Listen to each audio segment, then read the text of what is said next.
सभी को छठ की हार्दिक शुभकामनाएं।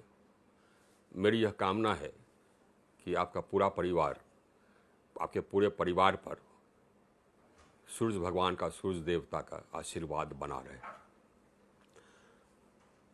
साथियों, एक और मैसेज आपको देना है। अभी चुनाव का समय है।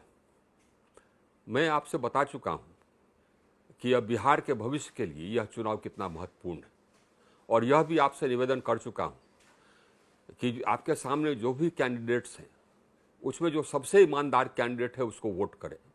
और अगर सभी कैंडिडेट भ्रष्ट हैं या चरित्रहीन हैं या क्रिमिनल्स हैं तो आप अपना वोट नोटा को दे दें। आज मैं एक चीज़ और आपको बताना चाहता हूं। अभी राष्ट्रीय जनता दल और इंडिया गठबंधन ने अपने मुख्यमंत्री का कैंडिडेट घोषित किया है। वो हैं तेजस्वी प्रसाद यादव जी। अब तेजस्वी जी शायद मैट्रिक पास नहीं है। लोग बताते हैं कि वो 9वीं फेल है या 7वीं फेल है। जो भी हो, यह ज़्यादा पढ़े लिखे नहीं है। तो यदि ज़्यादा पढ़े लिखे नहीं हैं तो ये प्रांत को क्या देंगे, इनको ज़्यादा समझ होगा ही नहीं। कुछ पढ़े लिखे ही नहीं हैं, ये प्रांत का कैसे नेतृत्व करेंगे, एक यह प्रश्न उठता है। क्योंकि प्रांत को चलाने के लिए पढ़ा लिखा होना आवश्यक है। दूसरा यह भी पहलू है कि इनके ऊपर भ्रष्टाचार के मुकदमे चल रहे हैं, यह भी प्रश्न है। तो अगर मुख्यमंत्री के तौर पर मेरा मानना है कि ये तो तेजस्वी प्रसाद यादव जी तो बिल्कुल सक्षम नहीं सिद्ध होंगे, अनउपयुक्त होंगे। अब दूसरे कौन है? तो नीतीश जी हैं। भारतीय जनता पार्टी कहती है कि हम लोग नीतीश जी के नेतृत्व में चुनाव लड़ रहे हैं। यह नहीं कह रहे हैं कि उसके बाद, चुनाव के बाद नीतीश जी ही मुख्यमंत्री होंगे, लेकिन यह समझा जा रहा है कि शायद चुनाव के बाद नीतीश जी ही मुख्यमंत्री होंगे। लेकिन नीतीश जी का स्वास्थ्य सही नहीं है। ये तेजस्वी भी ये बात कह रहे हैं, ये सही है, और जनसुराज भी यह बात कर रहा है, वो भी सही है। इनको अब याददाश्त नहीं रह गई है और कुछ से कुछ करते रहते हैं। तो ज़्यादा दिन ये मुख्यमंत्री रहे भी, अगर मुख्यमंत्री पुनः चुनाव के बाद बनाए भी गए भाजपा द्वारा, तो ज़्यादा दिन चलेंगे नहीं। उसके बाद भाजपा अपना मुख्यमंत्री बनाएगी। तो भाजपा किसको मुख्यमंत्री बनाएगी? अब आप देख लें कौन कौन चेहरे हैं भाजपा के नेतृत्व में। भाजपा के नेतृत्व में एक चेहरा है सम्राट चौधरी जी, जो उप मुख्यमंत्री हैं।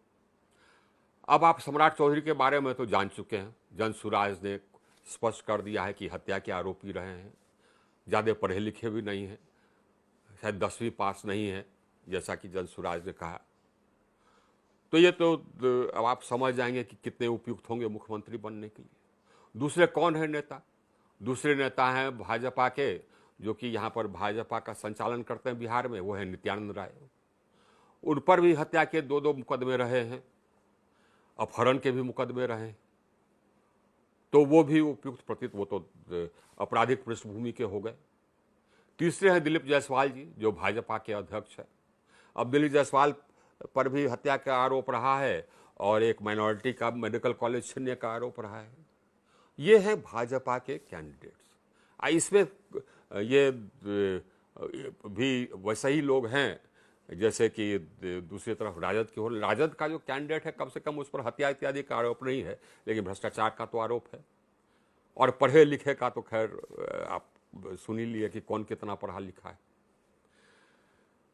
तो जनता के सामने यह प्रश्न है और जनता को यह प्रश्न करना चाहिए, क्योंकि मुख्यमंत्री ही तय करता है कि सरकार को कैसा चलेगा।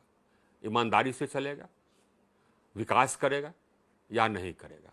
अगर खुद आपराधिक पृष्ठभूमि का मुख्यमंत्री है या भ्रष्टाचारिक पृष्ठभूमि का मुख्यमंत्री है तो क्या करेगा, ये जनता को समझना होगा और समझबूझ करके ही अपना मुख्यमंत्री चुनना होगा, क्योंकि ये बिहार का भविष्य का सवाल है साथियों, और इसमें एकदम सोच समझ करके ही करना है। एक नया पार्टी भी आया है, वो है जनसुराज। जनसुराज के नेता बात तो बोलते हैं सही कि हम भ्रष्टाचार समाप्त कर देंगे, ये शिक्षा पर ध्यान देंगे, लोगों को रोजगार देने पर ध्यान देंगे, लेकिन ये पार्टी नई है, इसको हम लोगों ने काम करते हुए देखा नहीं। अतः यह कह रहे हैं कि हाँ साहब हम ईमानदार सरकार लाएंगे, लेकिन ये कहने की बात है, कभी तो हम लोगों ने देखा नहीं है कि हाँ सचमुच में ये हैं कैसे या होंगे कैसे। ये सवाल है आपके सामने कि कैसा हुआ। हमको तो ये एक विडंबना लग रही है इस चुनाव में। यही आपसे यही निवेदन है कि आप जो भी निर्णय करें एकदम सोच समझ कर करें। बहुत बहुत धन्यवाद। और छठ मैया का आशीर्वाद आप सभी को प्राप्त हो, सूरज भगवान का आशीर्वाद आपके और सभी आपके पूरे परिवार को प्राप्त हो और बिहार को भी प्राप्त हो। बहुत धन्यवाद।